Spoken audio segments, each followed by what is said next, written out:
Hey guys, got another quick Excel tip for you. I'm just going to show you a small tip on how to kind of clean up your Excel sheets. And what I mean by that, I'm going to show you how to clear up this section here where you have an error in your equation function. In this example, it's showing me an error because you can't divide by 0 because I'm trying to configure a profit margin. I'm going to use the net sales divided by the gross profit. Since I don't have anything entered in yet, it's showing me an error. So I'm going to show you how to delete that error, but when I enter in the data, my values are going to show up.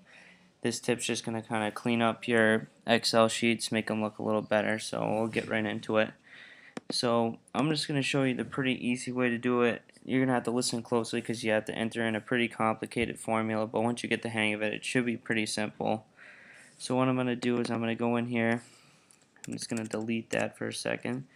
I'm going to type in if, and we're going to go parentheses, and we're going to use the is error function. So I'm going to type in is and then error. I'm going to close the parentheses so you know it's ISERR for is error. And I'm going to type in the equation I'm using, which is net sales divided by gross profit. I'm going to close that parentheses, and then what I'm going to do next is do a comma. So I'm saying if there's an error in this equation, I'm going to use double quotations blank. So I want it to be nothing if there's an error in this equation.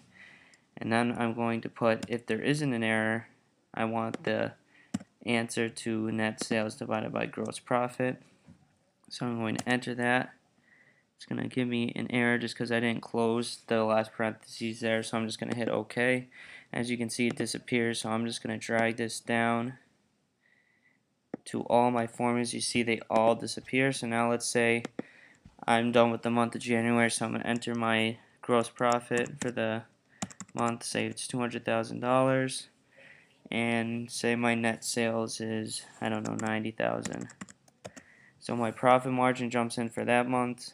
I get my year-to-end total down at the bottom, but since all these are not entered in yet, I'm not getting the errors on the profit margin, so just kind of clears up the Excel sheet for you, makes it look a little bit better. So that's it. I hope this helps you out, and see you later.